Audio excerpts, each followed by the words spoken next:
Estamos de vuelta, domingo a las 8:45. Conversamos ahora sobre esta gran investigación realizada en más de, ¿cuántos países, señores? Alrededor prácticamente de todo el globo, más de 100 países, más de 300 periodistas participando. Hablamos de los Panama Papers y de la investigación que ha girado a partir de que se filtran esta gran cantidad de documentos respecto de registro de sociedades que el bufete Mossack Fonseca, que debe haber facturado millones y millones en los últimos años, ha generado en prácticamente todo el mundo una conmoción. Los rusos lo ven como un esfuerzo estadounidense por debilitar la imagen de Vladimir Putin, pero se logra documentar más de 2 millardos de dólares que han fluido desde Rusia hasta diversos paraísos fiscales. Se logra documentar también que el primer ministro de Islandia había formado una entidad en Panamá que luego no había declarado entre sus bienes en su país, incluso al convertirse en el régimen parlamentario, ha debido renunciar y abandonar el cargo. En Argentina, el señor Macri se encuentra también en problemas porque esta entidad, integrada supuestamente por su padre, un hermano suyo y presuntamente él también, le afecta porque él no había declarado esta constitución de la sociedad en Panamá. ¿Qué piensan ustedes? ¿Se han dado cuenta que el presidente panameño sale a dar unas declaraciones en las cuales dice se instala una comisión porque lo que quieren es hacer más transparente el sistema, tanto legal como financiero? Es decir, aquí le está hablando a los dos mundos que están convergiendo en todo este esfuerzo por ocultar patrimonios, sean lícitos o ilícitos, y hay que hacer siempre esa salvedad. Pero aquí vamos hacia una nueva etapa y es la de la transparencia. Yo solo quiero señalar que son 3 momentos importantes que se viven a partir del 2011. El primero son los Wikileaks, luego vienen los SwissLeaks y ahora vienen los Panama Papers. Lo que esto significa, está rompiendo un paradigma fuerte en el mundo.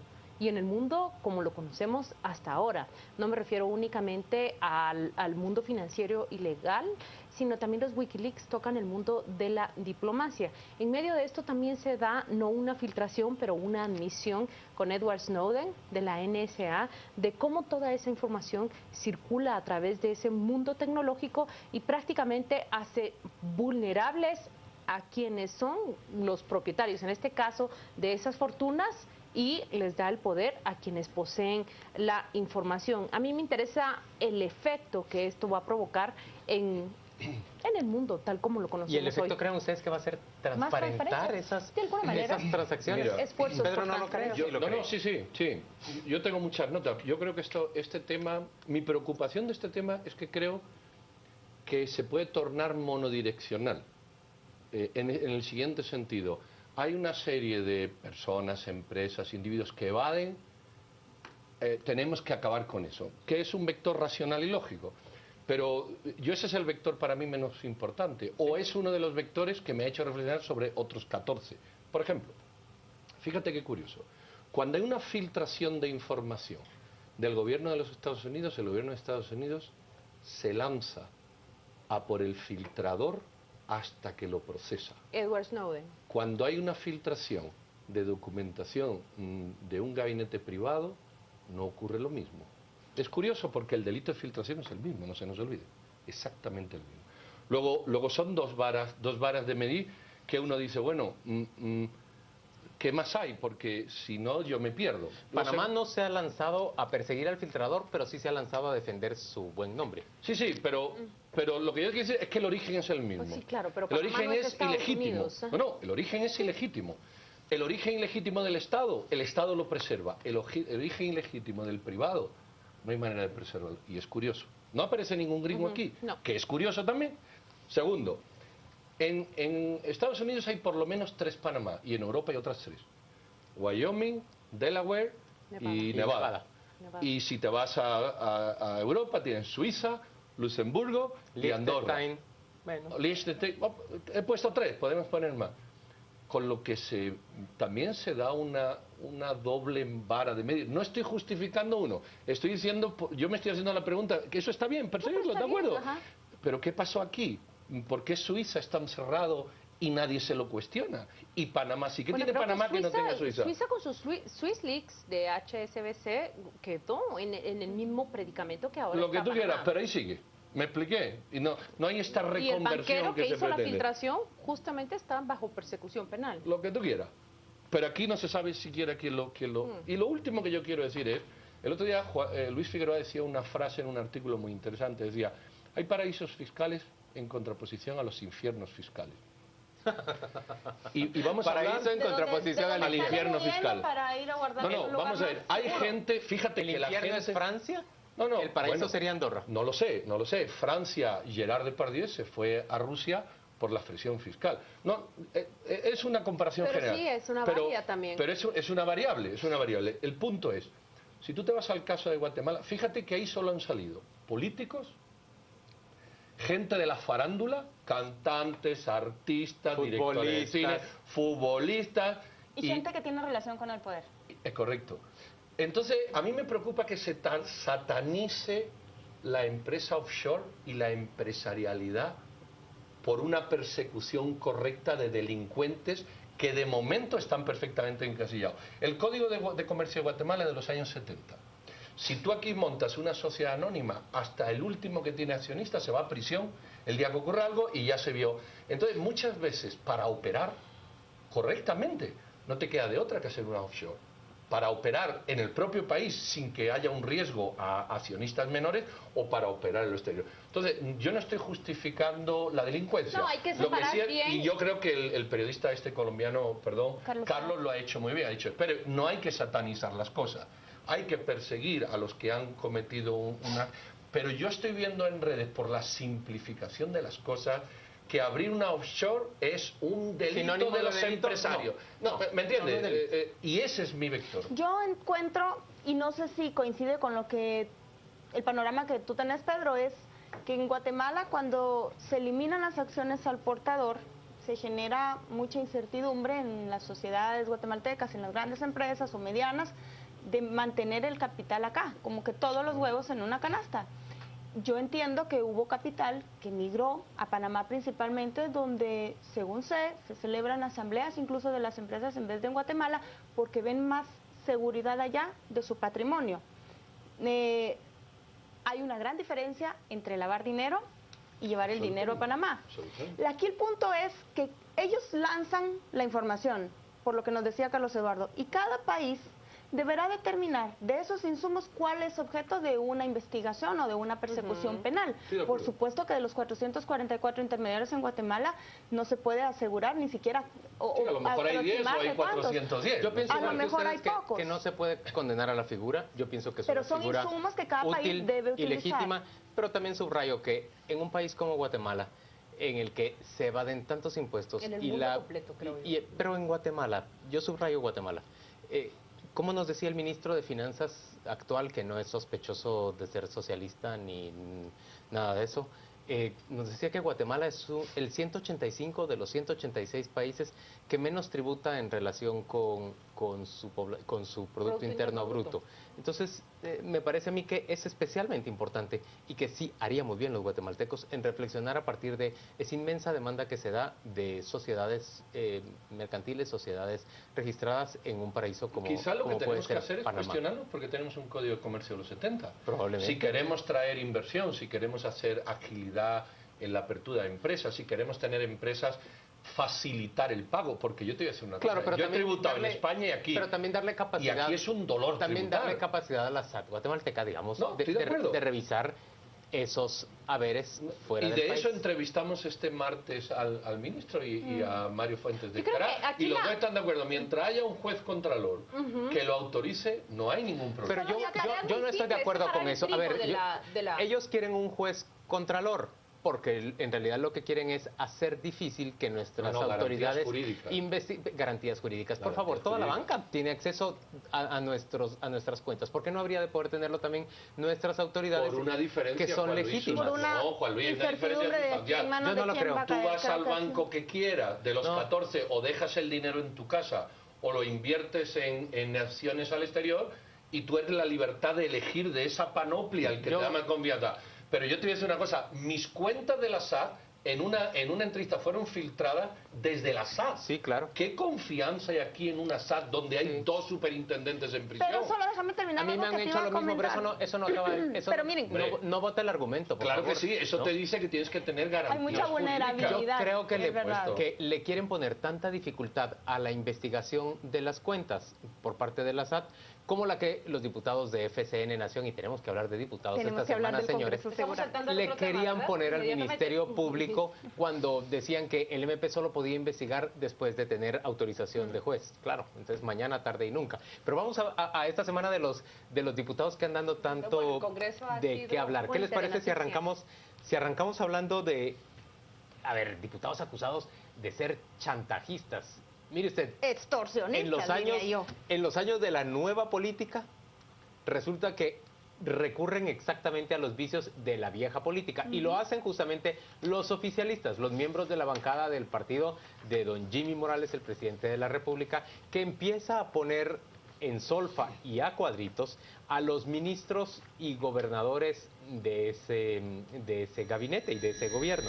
El ministro de Salud Pública, por ejemplo, que ha tenido que presentarse ya por lo menos 73 veces al Congreso, ha denunciado, aunque luego dio marcha atrás en sus declaraciones a instancias de la diputada Patricia Sandoval, que ya se ve que la señora tiene su carácter, no es una hojuela de miel, con miel la señora, que le ha obligado al ministro... No saquen la miel a relucir. No, bueno, voy a hablar poquito de la miel, pero la cosa es que el ministro se había quejado de presiones de parte de los diputados y ella le ha obligado a rectificar, pero ¿a alguien le queda duda que los ministros son objeto de presiones? O por ejemplo que la gobernadora de Alta Verapaz, que lloró al salir de una reunión con diputados. Pero veo una diferencia entre una presión a un ministro y a un gobernador. El ministro lo ha nombrado el presidente, si no de su partido, es de su equipo. Y más que una presión, es un acuerdo de, mira, dame esto, pero sería ilógico que alguien de un mismo equipo salga a denunciar presiones. Sería inusual. Pero los gobernadores, por el antecedente que hubo este año, que no fueron designados a dedo como se temía, sino que vienen de una nómina presentada por la sociedad civil, donde no necesariamente responden a los intereses del partido, y los diputados necesitan afianzar allí un poder en el poder local que no tienen, y ahí sí necesitan presionar, hacer llorar a alguien o ponerlo de rodillas con la miel. Que los gobernadores nombren a los cuadros indispensables en los consejos de desarrollo para administrar los pagos y la asignación de fondos a donde se les dé la gana. Yo estoy de acuerdo con esa comparación que hace Paola, pero quiero proponer otra. La comparación del Congreso antes y después. El Congreso antes del 15 de abril del año pasado y el Congreso después del 15 de abril del año pasado. Es que al final, ¿en qué ha cambiado? Este Congreso nos trae aparentemente 90 diputados nuevos que representan a esa nueva política que Juan Luis ha dicho, en sorna por supuesto, pero ¿qué vemos? Y aquí voy a traer quizás a colación uno de los casos del que tú vas a hablar después. Uno de los diputados más jóvenes deja plasmado en un chat para qué sirve esta interpelación de ministros y de gobernadores. No sirve sino para precisamente chantajear, extorsionar y promover fines más personales que de nación. Entonces, aquí la llamada es: el Congreso, ¿hasta cuándo lo va a comprender? Miren, este es el segundo signo. La semana pasada hablábamos sobre cómo muchos de los trabajadores que fueron depuestos cuando Mario Taracena asume la presidencia del Congreso, y que según el presidente del organismo legislativo dejan su posición porque no trabajan o porque no son productivos, han sido reinstalados. Van 2 de este Congreso. En este momento, ¿qué hace falta para que ese Congreso de la República reaccione y se dé cuenta que demandamos la nueva política? Falta la exigencia de nosotros, porque en el Congreso no se pueden regular y no se van a sancionar nunca. Hace falta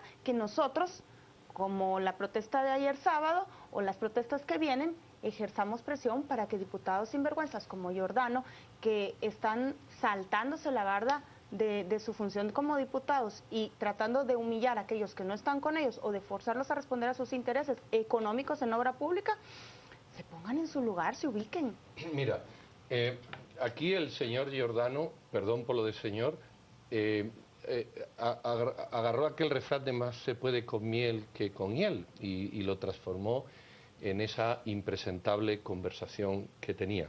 Los consejos de desarrollo, si la mente no me falla, tienen más de 10.000 millones de quetzales en general. 10.000 millones de quetzales. Entonces ahí estamos viendo cómo se manejan esas cifras, cómo se piensan manipular. Pero seguimos siendo tibios. Seguimos siendo tibios los ciudadanos, y ahí te doy la razón. O tenemos que ser menos tibios, si tú quieres. Pero las autoridades son tibias. Te voy a poner 3 ejemplos. El vicepresidente de la República, algún ministro y la propia gobernadora de Alta Verapaz.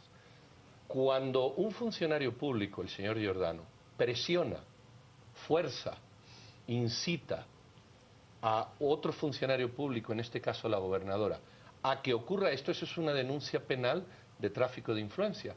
Entonces lo que hay, y cuando el vicepresidente de la República dice, sabemos que hay ministerios en los que se hacen presión, discúlpeme señor, sabemos que hay ministerios, me suena a multitud. O se calla, o dice quién y pone la denuncia, pero seguimos siendo tibios. No sé qué esperan, porque además la autoridad es precisamente el poder que tiene que poner esta denuncia, no es el ciudadano, es la autoridad. ¿Por qué la gobernadora de Alta Verapaz, a quien le tengo todo mi respeto y mi apoyo por lo que le pasó, no pone una denuncia penal? ¿Por qué no pone una denuncia penal? Si existe una coacción. La gobernadora habló el jueves por la noche y todavía lo repitió el viernes, que sí habría de plantear una denuncia en contra de estas personas. Pero ya la tenía que haber puesto. Es real, tiene que ponerla. Ya la tenía que haber puesto. Y cuando eso se haga... Nunca nadie lo ha hecho. Ojo que es saltarse esa... Pero es lo que yo te digo, no me pisen la manguera, porque, ¿cómo es esto? Entre bomberos, no, algo así es, ¿no? Correcto. Entonces, no me machuquen la manguera. Establecer límites. Porque cada uno tiene su límite. Me disculpa, me da 5. Entonces, seguimos siendo tibios. El señor Giordano es un sinvergüenza, pero lo ha sido desde que empezó siendo diputado. Ya se sabe. Entonces, lo que hay que hacer es ponerle una denuncia penal y la ciudadanía salir a la calle hasta que el juez lo inhabilite, o la Corte Suprema lo inhabilite, lo procesen y lo echen, porque es inaudito que estemos pagando más de 30.000 quetzales a un irresponsable, a un vividor, a un nefasto funcionario público. Vamos a un punto más sobre este tema. El presidente el presidente del Ejecutivo y el presidente del Legislativo se reunieron con todos los jefes de bancada y parecen haber llegado a un acuerdo sensato respecto a que es necesario regular también el número y el tipo de llamados que se va a hacer desde el Congreso a los ministros de gobierno. Después del veto. Recuerden ustedes que el Congreso revirtió el veto esta semana del presidente respecto al cambio en el Código Penal que ordena cárcel para los ministros que no acudan a los llamados de los diputados. Tiene un significado político importante que hemos dejado pasar como se pasa la página tan rápido, pero es que fue una derrota para el presidente, prácticamente. A principios de semana publicaban en un diario diferentes análisis sobre dónde se encontraba el centro de poder. 2 días después, justamente el Congreso le marca un alto al presidente y creo que ese es el símbolo más importante en esa acción del Congreso. Pero el presidente sigue avanzando en tratando de frenar a esa mayoría que está en contra suya, porque todavía el día viernes logró sumar Jimmy Morales, ¿cuántos? ¿A 3? ¿A 2 o a 3 diputados más? Hasta llegar a 34 diputados de la bancada oficialista. Sí, pero es una bancada débil y el centro de poder es obvio que está en el Congreso de la República. Es una bancada débil y llena de alacranes. De alacranes, quizás por la forma en que está conformada, de dónde vienen, pero el centro de poder está en el Congreso y no lo tiene el oficialismo. Lo tiene principalmente Mario Taracena, lo tiene la bancada de la UNE con sus alianzas que establece y que lograron los 106 votos que rechazaron el veto presidencial. Y es tan débil el poder que tiene el Ejecutivo que necesita que sus abogados, sus diputados en esta bancada también debilitada, tengan que recurrir a prácticas tan nefastas como hacer un listado de gobernadores antes de que repartan las obras con los consejos departamentales para el 2017 y tratar de extorsionarlos o intimidarlos para que cedan a sus presiones. Lo están haciendo torpemente. Mira, lo que pasa es que esto es una lucha la de poder por el poder. A mí no me importa tanto la lucha del poder cuando hay un elemento, si quieres, noble o suficientemente... Cuando hay un proyecto. Un proyecto. Eso es una lucha, eso tiene una razón. Esto es una lucha de poder por el poder. pensar, yo no sé en qué lugar del mundo existe que si tú citas a un ministro y no va a prisión. Ajá. O sea, eso es, no es absurdo si quieres, eso es inaudito, eso es estúpido. Yo entiendo que tú puedas legislar en ese extremo si previamente hay 60 artículos de maneras de interpelar al ministro. Por ejemplo, mandarle preguntas, por ejemplo, citarle una mayoría, por ejemplo, citarle una vez a la semana y no poderlo... si hay un proceso y el ministro no lo hace, al acabar el proceso lo quiere mandar a prisión, pero esto es el ejercicio, esto es demostrar quién manda, bajo absurdo. Eso es muy peligroso, porque mañana para demostrar quién manda bajo otro absurdo, te puede subir el impuesto sobre la renta 60% a los que tenemos lente, por la misma razón absurda. Y esto es lo que está ocurriendo. Y eso de acercarse está muy bien, pero no podemos olvidar, para mí, la gota de agua que ha rebasado el vaso, como fue en el Ejecutivo la limpieza del lago, que esa fue la gota de agua que rebasó, la gota de agua que rebasó el vaso se llama diputado Giordano y su amigo. Esa es la gota de agua que rebasa el vaso del Congreso. Giordano y Javier Hernández. Vamos a la pausa comercial y volvemos dentro de muy poco, hoy domingo a las 8:45.